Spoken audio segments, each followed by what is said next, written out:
À.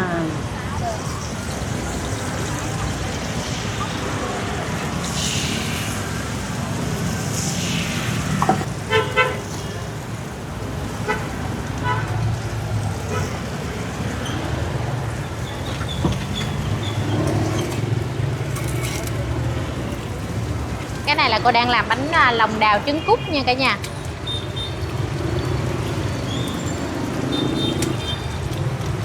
Tôm thịt cũng nhiều hơn đúng không cô? Đúng rồi, nó 20 mà. Dạ. Nó 20 tiền nó nhiều hơn. Dạ. 4-5 kg tôm mà đa số người ta ăn tôm nhiều hơn thịt. Dạ. Tôm nó ngon. Hi, xin chào cả nhà, lại là Trinh đây. Hiện tại là Trinh đang ở ngay chợ Phạm Văn Hai, quận Tân Bình. Ở đây thì có một cái tiệm bánh xèo của bà cô này là chuyên bánh xèo miền Trung nè, miền Tây và cả bánh khọt nha. Ăn rất là ngon, trước đây là Trinh đã ăn rồi, cho nên là hôm nay Trinh sẽ quay lại review cho cả nhà cùng thưởng thức với Trinh nha.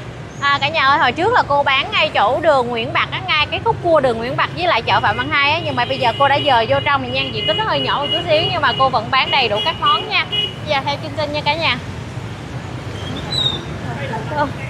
Ở đây á, Trinh thấy là có bánh xèo nha, bánh xèo lớn thì thay vì là hay gọi là bánh xèo miền Tây á, nhưng mà ở đây cô dùng là chữ lớn nha cả nhà, là 20k. Còn không là bánh xèo nhỏ là kiểu dạng miền Trung á là sẽ có 6k thôi, còn bánh khọt á là 4k thôi nha. Cô là cô 6 nha cả nhà ha.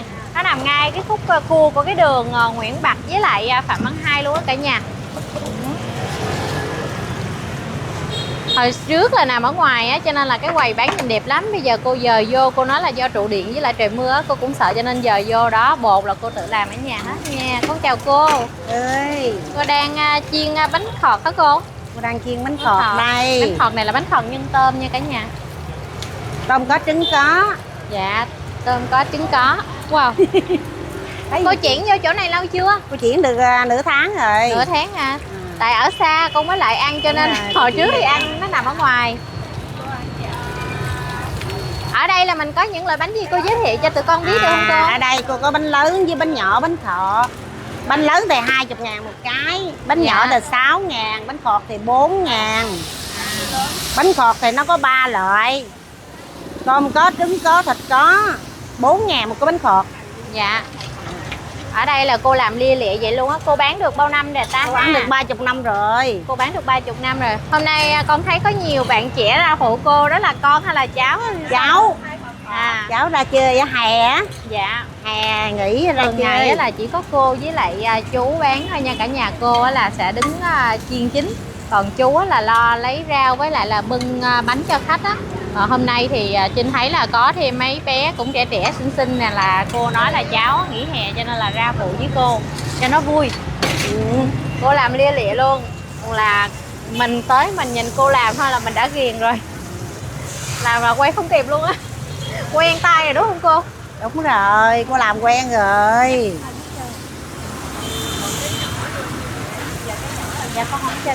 Ở đó là bánh nhân tôm với lại thịt luôn. Thịt.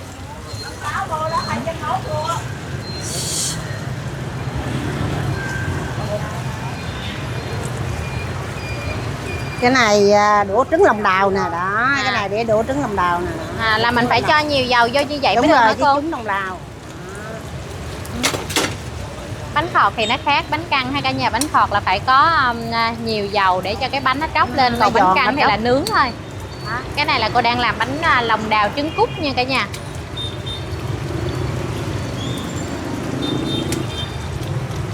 Thường là mấy giờ mình mở bán cô hả? Bắt đầu 3 giờ chiều là mình bán tới 10 giờ đêm. Bán tới 10 giờ đêm, ngày nào cũng vậy? Đúng rồi, ngày nào nó cũng vậy, cứ 3 giờ là tới 10 giờ đêm. Dạ. Rồi mấy bữa mình mệt rồi có ai đứng thay ca cho mình không cô? Có chứ, nếu mệt thì có con dâu nó làm. Con dâu. Dạ. Là hôm nay chị không có ra hả cô? Đó. Này đó, nhỏ đó là dâu. Dâu hả? Còn chú là coi như phụ trách chính là rau với lại nước mắm với lại bưng cho khách. Đúng rồi, cái đó là chú làm. Hồi nói xưa chung, dạ bánh xèo mà 6.000 này mình bán chắc 10 năm là mình không có lên giá đó nha. 10 năm rồi không lên giá. Giá của mình là vậy. Nhưng mà vật giá leo thang quá mình bán vậy mình có lời không cô? Cũng lời nhưng mà nó ít. Dạ. Cũng có lời nhưng mà nó ít. Nhưng mà được cái mình có khách bán hoài vậy. Khách quen quay lại nhiều không cô? Đó, khách quen nhiều. Nói chung mình bán cũng khách quen không à. Dạ, khách quen mà có khi nào mà ăn 2-3 thế hệ luôn không? Đó chứ. từ đời sinh viên tới đời con, tới đời bây giờ quá trời luôn. Tụi nó anh em gì nhiều khi vô cái giới thiệu dắt ra ăn. Dạ. Mình chắc là gốc miền Trung cô ạ? Đúng rồi, con gốc miền Trung. Rồi hồi xưa là mình bán là vô đây là mình bán chỗ này không hay là mình có bán chỗ khác rồi Không, mình là mình bán có một chỗ là coi như là cô Sáu bán có một chỗ này thôi nha cả nhà. Cứ tới Phạm Văn Hai là sẽ gặp cô Sáu thôi. Đúng rồi. Cứ đi chợ Phạm Văn Hai là ăn bánh xèo nha. Dạ. Cứ tới chợ Phạm Văn Hai là ủng hộ cô Sáu.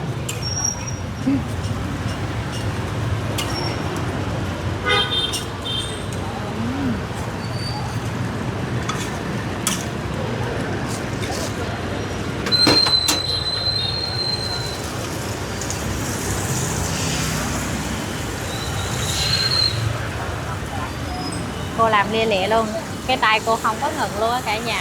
Nó hết bột là cứ ấy. Bột đó là bột gạo mình xay ra nha. Đúng rồi, cô? bột gạo mình xay á. Dạ, con thấy thì ở Sài Gòn này cũng rất là nhiều tiệm bánh xèo luôn. Nhưng mà cô nghĩ coi mình có bí quyết gì mà khách quay lại nhiều. Phải mình dễ thương, nói chuyện dễ thương hay là bán rẻ nè? Nói chung là nó cũng chung chung á. Chung chung. Nó cũng chung chung á. Dạ. Thường thì khách đến đây là hay gọi món gì nhất cô? Chung thập cẩm 50.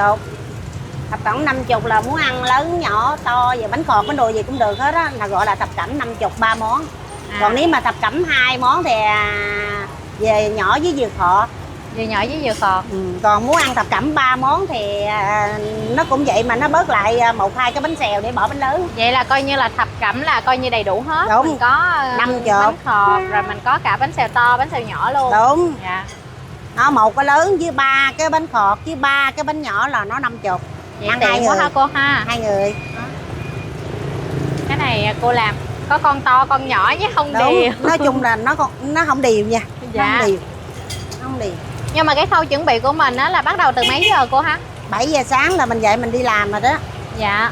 Là mình làm những cái nguyên liệu. Nguyên liệu là đó 7 giờ sáng mình dậy. Vậy mình ngâm bột, ngâm đồ rồi mình tôm thịt rồi mình dậy mình làm. Dạ. Cái này là cô đang chiên bánh khọt tôm nha cả nhà. Tôm là tùy theo, nhưng mà Trinh thấy là có con rất là bự luôn nè. Đó, cho nên là coi như ai ăn một dĩa bánh khọt là nó sẽ có con to con nhỏ, chứ không thể nào một size đúng không cô ha? Đúng rồi. Cô xào tất cả chín hết rồi nè, giống như thịt bằm rồi cô xào sẵn hết cho nó chín rồi, xong rồi cô chỉ cần bỏ vô thôi. Cho nên là cái bánh cô chín cũng rất là mau. Và khi mà khách đến là cũng không có chờ đợi quá lâu. Bữa thì là mấy cái đồ này mình phải xài chín hết chứ trời nắng nó không có để được. Sáng là mình lấy cái đồ tươi lắm nhưng mà mình không có để cho nó sống được. Dạ. Nó sẽ ương. Là cô phải đi chợ. Đúng rồi, là mình làm là mình lấy về là mình làm á. Cô đi chợ cô mua nguyên liệu xong rồi về cô làm.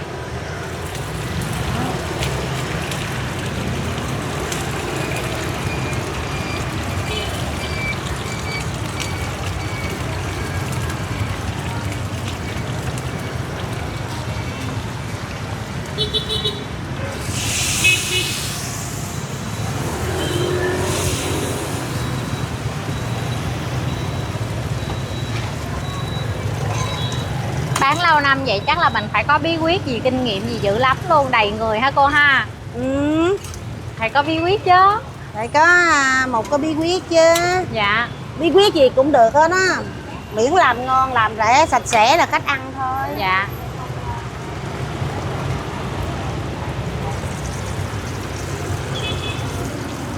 Thường là cái tầm giờ nào là mình đông khách cô ha?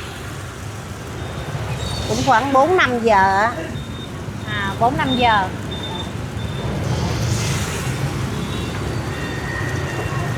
Thường 4-5 giờ tại hè đó, chứ nếu mà không hè là mình có học sinh đông lắm á nha. Em bé đi học về là ghé ăn đó nha.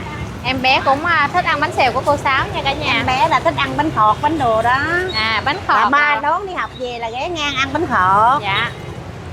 Nhưng mà ở đây con thấy bất tiện cái là mình đậu xe cô, là mình phải đậu bên hông hay là sao ạ? Không, tại vì nếu mà chợ thì bắt đầu 5 giờ chiều mở cửa. Thì mình mở cửa xong mình sẽ đi vô phía trong. Mình chạy xe vô trong mình đậu. Còn nếu mà mình chở xe ở chợ thì bãi giữ xe rẻ lắm, có 4.000. Có 4.000 thôi. Nếu mà để an tâm mà để ngồi ăn bánh và chơi lâu hơn chút xíu thì mình có thể gọi xe trong chợ nha cả nhà, chỉ giá có 4.000 thôi. Còn không thì mình cứ chạy thẳng vô, tại vì những cái kiosk ở trong chợ Trinh thấy là kiosk nó đóng cửa hết rồi, mình có thể đậu xe phía trước đó cũng được, nó cũng tiện nha cả nhà ha.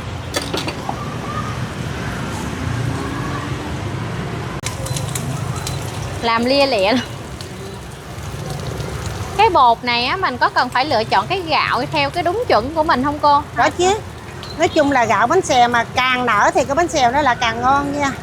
Sai cái gạo dẻo quá, mình mua trúng cái gạo dẻo quá, nó cái bánh nó không có nở được, và nó cứ xịt cái dẻo nhẹo à. Có phải mình lấy gạo phải từ ngoài quê vô không cô, hay là không, phải mình gạo mình lấy ở đây thôi, nhưng mà mình kêu người ta lựa cho mình cái gạo bán bánh xèo. Nó khô thì khô á, mình mới đổ bánh xèo được. là cái bột mình pha sẵn chứ không phải là cái bột mình xay ra hả cô? Không, hay là cái gạo của mình xay á. cái nhưng gạo mà xay. cái gạo nó khô thì khô mình mới xài được. Bây giờ là khách vô la ra vậy đó cả nhà. Ở trong thì Trinh thấy là cũng có nhiều khách ngồi lại ăn. Ở đây thì nói chung là trong chợ cho nên là bàn thì nó cũng vài cái thôi, nhưng mà Trinh thấy là cũng hầu như là còn 1-2 cái bàn trống thôi.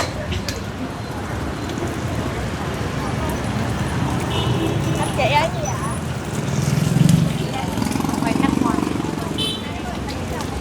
Đây là những cái phần bánh mà cô đã chiên xong sẵn ha. Cô để sẵn vậy luôn, vô cứ mình nhìn rồi xong mình thích cái này thì mình cứ chọn và cô sẽ đóng hộp cho mình mang về. Cái này là bánh khọt nhân trứng cút lòng đào, còn này là bánh khọt tôm ha. Còn này là bánh lớn nè, 20k nè cả nhà. Còn bánh bên kia là bánh nhỏ 6k nha. Bánh 20k là nó cỡ này. Nó nhỏ hơn cái size, Trinh thấy là nó nhỏ hơn cái size bánh xèo miền Tây một chút xíu, nhưng nó vẫn là loại bánh lớn hơn so với là cái bánh xèo của miền Trung, là nó nhỏ nhỏ vậy ha.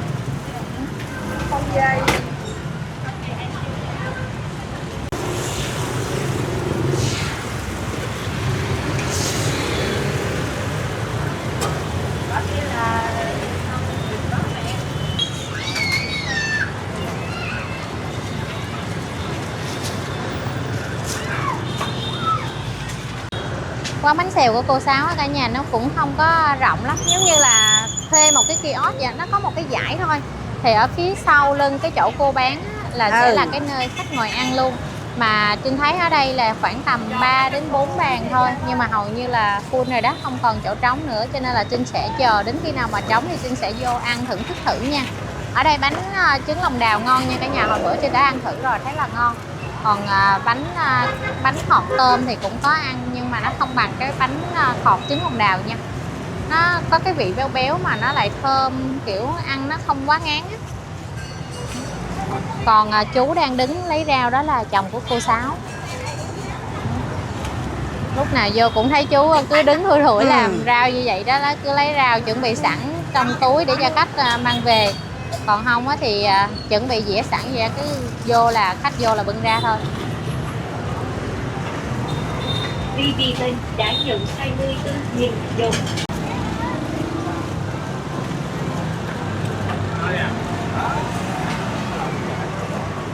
Bánh cô chiên xong thì thường là cô sẽ để lên một cái khay như thế này nè, cho nó rỏ dầu xuống cô chú anh chị. Xong rồi là khi nào ăn là cô chỉ cần gắp ra dĩa nữa là xong nha. Đây là bánh 6.000 một cái nha. Bên trong là sẽ có một con tôm đúng không cô? Đúng rồi. Một con tôm với lại một ít thịt bằm với là giá. Nhưng mà cái màu lên rất là đẹp, đó là màu bột nghệ đấy nha cả nhà. Chiên xong là cái bánh nó bốc khối luôn ha cô ha. Đó, còn xì xèo dầu luôn, nhưng mà nó sẽ rỏ dầu xuống cái khay này nè, cho nên là khi mình ăn nó cũng không quá nhiều dầu nha cả nhà.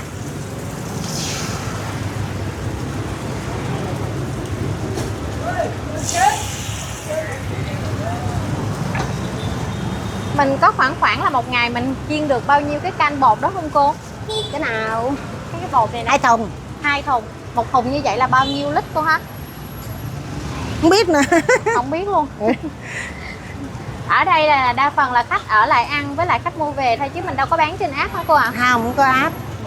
App một mình chắc làm cũng không xuể cô ha. Nếu mình bán giá 6.000 về thường khách ăn thôi. Dạ. Dễ ăn nữa.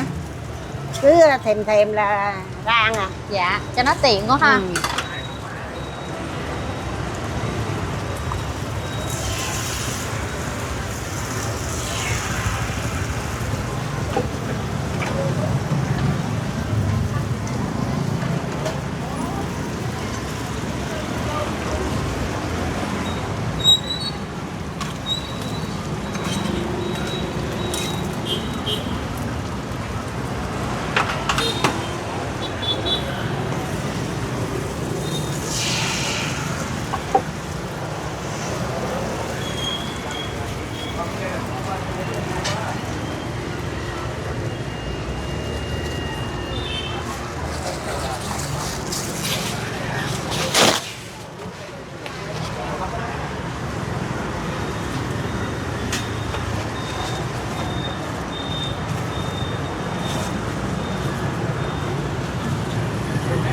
là khi mà bánh cô làm cho nó rõ dầu xong rồi cô sẽ xách ra cái hộp như vậy luôn á cả nhà, rất là gọn luôn. Cả nhà thấy không, nãy giờ Trinh vô Trinh trò chuyện với cô chứ cô làm liên tục, cô không có ngưng cái tay để nghỉ luôn. Lớn tuổi rồi mà đứng miết như vậy chắc cũng mệt lắm cô ha. Từ 3 giờ tới 10 giờ khuya. Cái nghề này có phải là nghề gia truyền của gia đình mình không cô? Không, gia đình mình không có cái nghề này. Giờ mình bán á. Dạ. Mình bán nhưng mà giờ gia truyền rồi tới mai mốt mình tiền lại cho con mình. Dạ, là có người nói nghề đúng không? Con dâu đúng không cô? Đúng rồi. Dạ. Mai mốt mình sẽ bàn giao cho con dâu mình bán. Bàn giao cho con dâu làm nha cả nhà ha. Tại vì nhưng mà hồi mà mới ra nghề chắc cũng gặp nhiều khó khăn hả cô ha? đúng rồi, ra nghề thì bao nhiêu năm thì nó cũng nói chung là bán thôi chứ nó cũng không có tiếng mà nó cũng chẳng ngon. Dạ. Nhưng mà lâu lâu rồi nghề nó dạy nghề cho mình rồi mình sẽ làm từ từ. Khách mà không còn chê nó coi như mình bánh mình là được rồi đó. Được à. Nhưng hồi xưa thì lúc ra cách pha bột rồi mọi thứ nó cũng là lật chọt Đúng mọi rồi, thứ kiểu. nó cũng hơi khó khăn cái là nhiều khi cái mình không biết á, mình tưởng cái gạo nào cũng như cái gạo nào. Dạ. Mình cứ mua về là mình xay nhưng mà lúc mà mình xay thì nó là dẻo quá thì mình xài cũng không được. Là mình chiên bánh nó sẽ bị nhão. Dẻo. Sau cái mình cũng mua riết cho cái ông bán gạo bây giờ cứ bỏ cái nào mà khô thì khô là xài được hả. Nhưng mà tại sao cô lại đam mê cái nghề bánh xèo? Ban đầu mà cô nghĩ chắc cô không bán nó nhiều năm như vậy đâu ha. Rồi sao riết năm. rồi sao chắc mình yêu nghề, mình thương nghề quá, mình riết mình cũng thành được 30 năm. Ý là bén duyên qua xong rồi làm luôn 30 năm. Đúng rồi, tới giờ luôn nha. Dạ. Tại con thấy ở miền Trung vô thì có bán hủ tiếu, có bán cháo lòng các kiểu, nhưng mà chọn cái nghề bánh xèo cũng cực chứ, tính ra là cực. Đó nhưng mà chắc cô Có duyên hạt với nghề bánh xèo dạ, quá. có duyên. Có duyên với nghề bánh xèo này nè.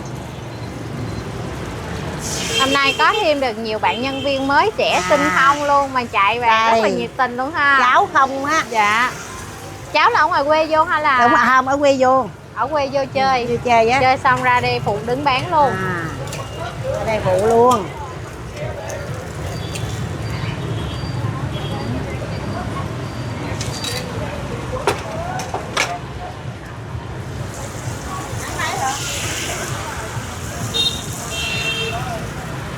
Đây là con dâu của cô nha cả nhà. Sau này chị sẽ bán phụ cô á. Khi nào mà cô nghỉ hưu là coi như chị sẽ vô thế cô vị trí bán bánh xèo nha.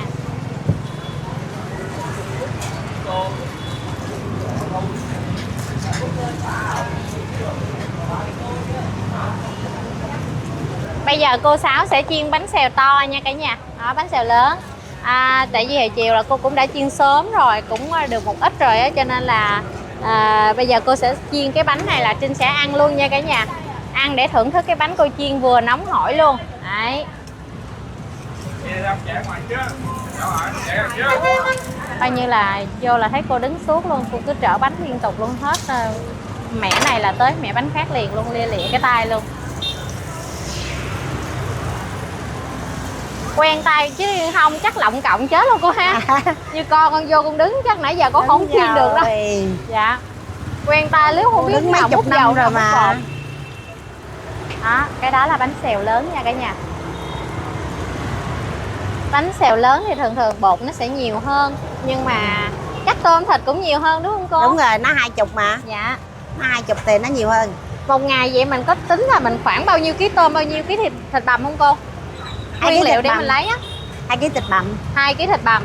Còn tôm là vô chừng hả? Tôm là mình bán tùy theo bữa 4-5 kg, 4-5 kg. Dạ, tôm không thấy giá nó cũng cao. Đúng rồi. Dạ. 4-5 kg tôm mà đa số người ta ăn tôm nhiều hơn thịt. Dạ, tôm nó ngon. Đoạn này là khách mang về, khách mua mang về nha cả nhà. Nó nóng rồi, nó nóng rồi.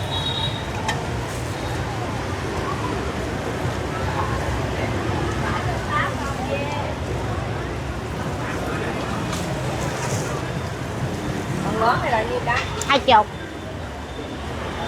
Dạ lớn là 20.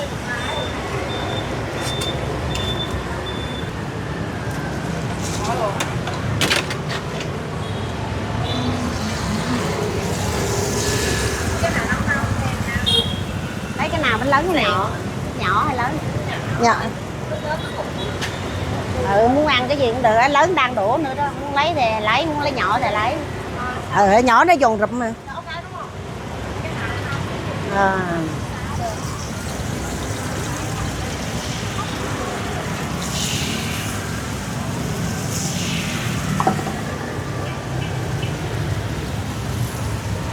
Gì vậy? Dạ 70.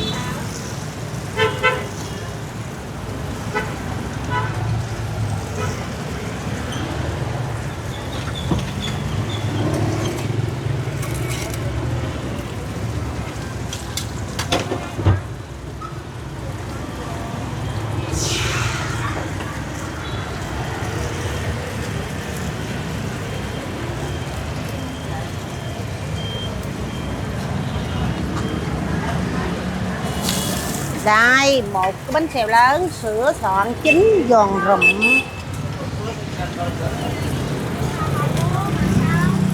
Một lúc thôi thì cái bánh cô chiên cũng đã xong rồi đó cả nhà. Lẹ ghê không? Bên trong nên thấy rất là nhiều tôm thịt nha.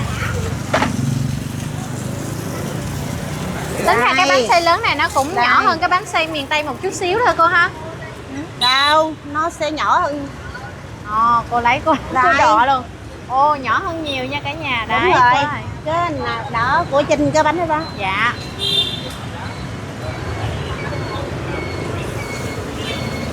Đây. Cái còn đổ.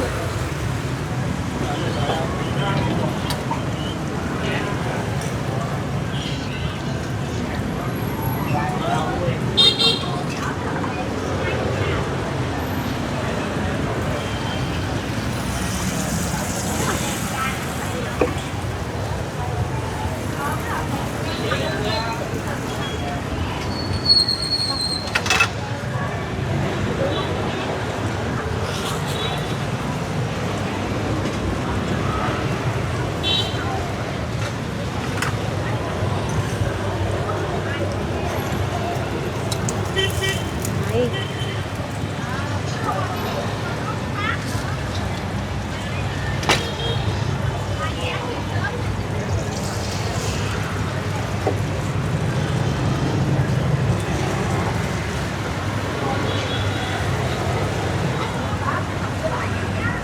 Cô ơi, lấy cho con một cái bánh lớn này đi, với lại 3 cái bánh tôm với một phần vậy là mấy cái?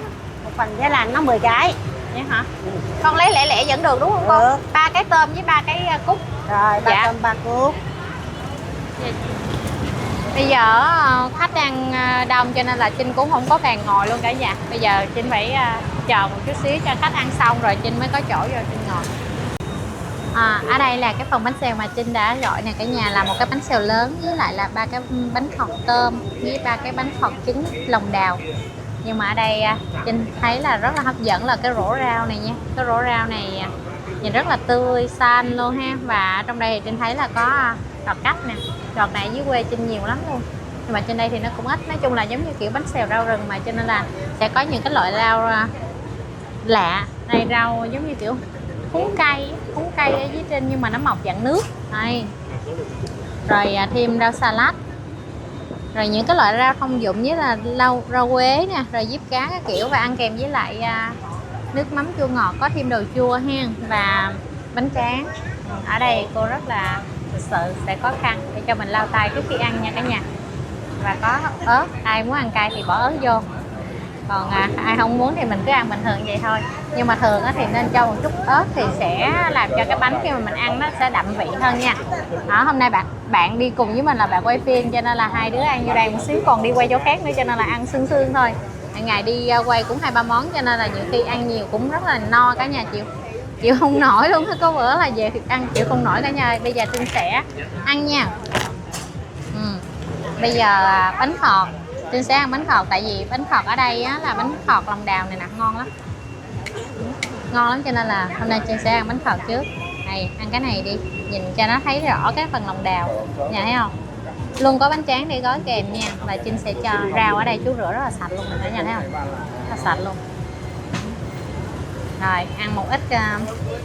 Thật ra cần đũa, nhưng mà Trinh thấy bánh xèo nên dùng tay nó sẽ ngon hơn. Ở dưới quê lần nào về quê mà mẹ mà chiên bánh xèo á, lúc nào nhà Trinh cũng dùng tay và lặt rau ăn, chứ không có gấp đũa, nó rớt tới rớt lui lắm cả nhà. Đây là đọt cách nha, đọt cách ăn sẽ rất là thơm. Rồi đủ rồi chưa? Rồi một lá rau diếp nữa đi, với lại một lá quế nữa. Coi như là bánh xèo là phải ăn nhiều rau nó mới ngon. Bánh khọt cũng vậy nha cả nhà. Rồi Trinh sẽ để cái bánh khọt lên trên ha. Đấy. Rồi bây giờ Trinh sẽ cho một xíu ớt vô trong cái nước mắm nha. Phải có một xíu ớt nó mới ngon. Rồi Trinh lại lên nha. Một xíu thôi chứ nhiều quá nó cũng cay. Rồi cuốn lại nha.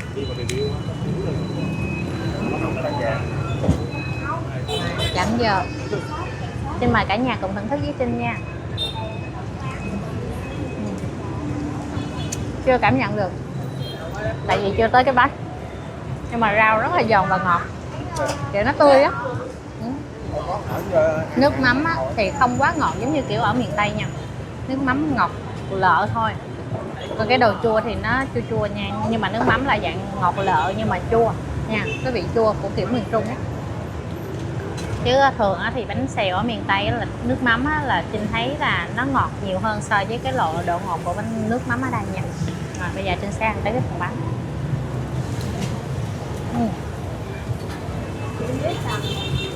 Ngon nha. Chưa bao giờ làm Trinh thất vọng, tại vì trước đây là Trinh đã ăn rồi, hôm nay quay lại ăn lại tại thấy nó ngon á, cho nên quay lại để ăn. Bột cô chiên rất là giòn, một phần chắc là nhờ có dầu nhiều cho nên là cái bánh nó sẽ giòn, nhưng mà nó không quá nhiều dầu nè cả nhà thấy không. Nãy giờ Trinh cầm nè, dù cuốn bằng tay, cái tay của Trinh không có miếng dầu nào luôn, không có miếng dầu nào luôn. Và cái trứng lòng đào nha, nó vừa chín tới, ăn nó sẽ có cái độ béo vừa phải nhưng mà rất là ngon, không quá ngán, không quá bị ngấy nha cả nhà, nhưng mà nó béo, nó ngon lắm. Hèn chi cô nói là mỗi lần mà tới dịp hè nè, còn đi học á, nãy cô nói là hè thì học trò nghỉ rồi chứ không á, thường á ngày đi học á là mấy bé hay về đây nè. Hôm bữa Trinh tới ăn cũng thấy rõ ràng là có rất là nhiều bạn nhỏ tới thích ăn cái bánh hồng đào này nè, nó nhất là ngon, nó giòn nhưng mà ở trong nó béo béo, nít nó sẽ thích.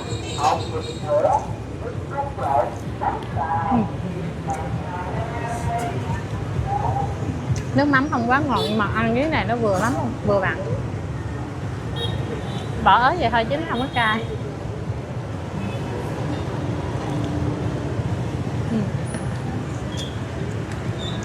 Ngon nha cả nhà. Giờ Trinh sẽ bỏ vô một xíu đồ chua.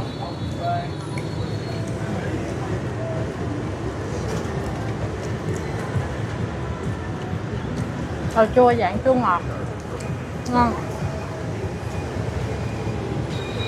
Rau ở đây ngon. Bây giờ Trinh sẽ ăn tới một cái tôm. Một xíu nữa sẽ ăn cái bánh xèo thầy lớn sao nha. Cái bánh xèo cô lựa cho mình con tôm to lắm luôn. Cái con tôm là coi như nó che luôn cả cái bánh đó. Cái bánh ngọt nè, cả nhà thấy không? Con tôm nó che cả bánh luôn. Mà tôm này là cô đã xào chín từ trước rồi. Có nghe cô sáng cô đi chợ về là cô mua nguyên liệu nãy cô có nói đó. Tôm thịt là cô về là cô sơ chế và cô làm chín hết rồi, để nó không bị mùi. Tại vì tôm hải sản á cả nhà, nếu mà không biết cách bảo quản và để tới trưa là nó hay bị mùi lắm nha. Cô làm sẵn hết rồi.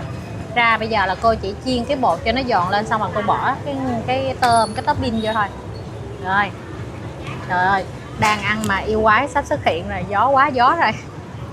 Cùng phong nổi loạn. Hôm nay á, thật ra nói một điều luôn là Trinh định không có đi quay clip mới đâu, tại vì hôm nay trời mưa. Nhưng mà thôi tự nhiên nghỉ rồi, mình giống như kiểu là KPI mỗi ngày Trinh phải cố gắng để lên một clip, cho nên là Trinh sẽ cố gắng dù trời mưa hay trời nắng thì Trinh cũng phải ráng để đi quay để mà up clip cho cả nhà mình cùng xem với Trinh, cũng như là update những cái địa chỉ mới cho cả nhà để tiện đường lỡ mà đi ngang qua để mình vô mình ủng hộ cho cô Sáu nha cả nhà ha. Rồi bây giờ cũng phải để con tôm lên trên. Không mà thật sự mà nói nha, ăn bánh xèo là phải nhiều rau mới ngon, đúng không cả nhà? Đây là Trinh sẽ cuốn lại nha. Ở đây á, là rau là ăn hết rồi, có thể xin được cho cả nhà, cho nên là cả nhà tới cứ ăn thì cũng đừng ngại. Mình thấy là hết rau hay gì đó xin, cô chú đây thoải mái lắm, dễ chịu lắm, dễ thương lắm. Tại Trinh cũng tới lần 2 lần rồi cho nên là Trinh cũng hiểu được cái ý của cô. Đây, Trinh ăn nha.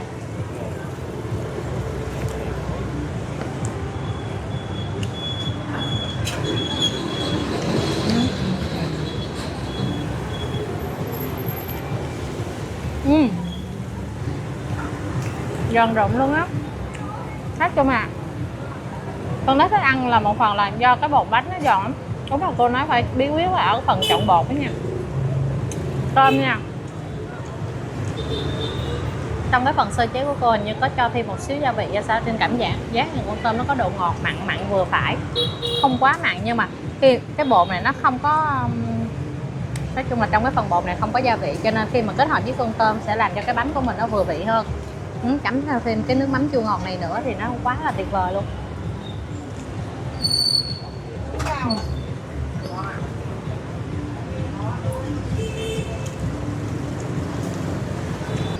Rồi, còn đây là cái bánh 20k là size to đây cả nhà ơi. Trinh sẽ dạch ra cho cả nhà xem bên trong nha.